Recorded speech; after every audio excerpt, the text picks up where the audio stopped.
Halo Repecis, balik lagi sama kita dari Astapech NLC Team. Halo semuanya, kenalin nama aku Eja dari Farmasi Angkatan 2023. Nama aku Rifka dari Farmasi Angkatan 2023. Dan nama aku Ais dari Kimia Angkatan 2023. Lihat deh, ternyata obat itu nggak selalu harus diminum atau disuntik ya. Ada juga yang namanya patch transdermal. Itu apaan sih? Patch itu yang biasanya kayak plester itu loh. Jadi itu plester tapi ada obatnya. Jadi ditempel aja ke kulit, terus nanti obatnya bakal pelan-pelan itu ke distribusi ke pembuluh darah. Serius? Ditempel aja? Dia udah ke distribusi? Serius, makanya tuh kita di sini bakal banyak bahas nih tentang patch. Benar banget nih yang disebutin sama Kak Rifka tadi. Jadi kelebihan dari si patch itu, dia itu simpel, tinggal tempel, udah nggak perlu minum sampai berkali-kali. Apalagi buat orang yang sering lupa minum obat. Soalnya patch ini dia bisa melepaskan obat secara stabil dalam waktu berjam-jam bahkan sampai berhari-hari. Sehingga kadar obat dalam darah itu jadi lebih terjaga. Oh, cocok banget dong buat aku yang nggak suka minum obat, apalagi dalam bentuk tablet. Biasanya pahit kan? Makanya orang yang biasanya pengobatan terapinya jangka panjang itu suka dikasihnya pakai patch gitu. Wah, enak dong. Tapi teh boleh tahu nggak sih apa bedanya sama obat yang diminum kayak tablet, kapsul gitu-gitu? Kalau obat yang diminum tuh dia tuh kan bakal lewat lambung ya, jadi nanti bakal ada proses metabolisme di hati, namanya first pass metabolism. Nah, kalau obatnya pakai patch, kita tuh bisa ngemaksimalin efek dari obatnya dan ngurangin efek sampingnya. Jadi tuh makanya obat-obat yang pakai patch sediaannya, dia tuh bisa dosisnya tetap kecil tapi tetap kerasa efeknya. Wow, pantesan kalau patch itu lagi rame banget di Gen Z, apalagi kita dikit-dikit asam lambung.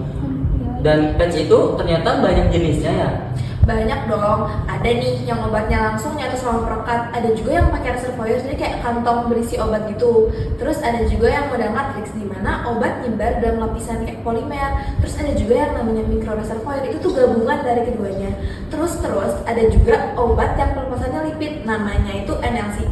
Intinya beda-beda di cara simpen dan cara kontrol pelepasannya aja sih. Wah, keren banget dong si patch-patch itu. Tadi kamu bahas NLC, itu apaan lagi sih? Itu beda lagi, kita bahas di sini sekalian deh ya. NLC itu singkatan dari nanostructure lipid carrier. Jadi dia tuh kayak sistem penghantaran obat tapi nano. Jadi kayak bayangin aja partikel yang sekecil itu tapi bisa nih nganterin obat sampai ke targetnya. Dan lagi si NLC ini dia tuh pembawanya lipid ya. Jadi tuh bisa lebih gampang nyatu sama membran selnya. Jadinya penyerapannya lebih maksimal dah. Wow, nano-nano berarti kayak merek permen. Berarti patch-nya itu lebih canggih ya teh? Bisa dibilang gitu sih Kak, NLC ini sebenarnya versi upgrade dari SLN generasi sebelumnya. Bedanya, NLC ini lebih stabil, bisa bawa obat lebih banyak, terus pelepasannya juga lebih terkontrol. Jadi, obatnya nggak langsung jebret keluar semua gitu. Itu penting banget supaya efek terapi bisa lebih konsisten.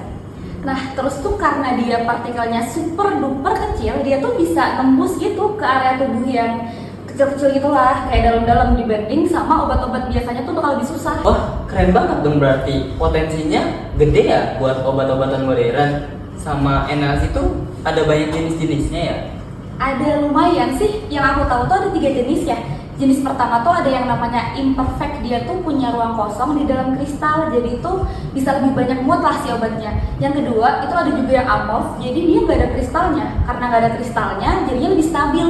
Terus terakhir tuh ada yang tipe multiple, jadi dia tuh kayak emulsi minyak kecil-kecil yang terjebak di padatan, jadi obatnya tuh bisa dilepas lebih lama. Ribet ya penjelasannya, tapi keren banget deh. Jadi intinya tuh patch sama NLC ini sama-sama cara modern buat nganterin obat biar lebih efektif ya. Bener banget Kang, jadi si patch ini lebih ke praktis, simpel dipakainya, tinggal tempel dan dia bisa untuk jangka panjang. Sedangkan NLC itu lebih ke teknologi nano, jadi dia bisa bikin obatnya nyampe lebih cepat, lebih stabil dan cocok buat terapi yang kompleks. Iya kan teh, jadi tuh ujung-ujungnya pengguna bisa lebih nyaman, lebih aman dan terapinya bisa lebih efektif kan. Wow, berarti patch itu lebih ke pengobatan praktis dan NLC-nya itu pengobatan canggih. Bisa dibilang kayak gitu, dua-duanya itu punya kelebihannya masing-masing. Jadi coba bayangin deh kalau dua teknologi yang keren ini ada di dalam satu sediaan. Wah, keren banget gak sih? Wah, iya, keren banget. Udah disimak kan Red Patches, kalau obat itu nggak cuma tentang minumnya gimana, tapi dikirimnya gimana. Dan hari ini kita udah belajar banyak tentang dua hal. canggihnya pengobatan modern. Yang pertama patch transdermal dan yang kedua NLC. Inovasi itu mungkin kecil nggak kelihatan, tapi makanya dampaknya bisa sebesar kehidupan yang lebih sehat. Sampai jumpa di episode berikutnya, Red Patches. Patch your way to your full skin.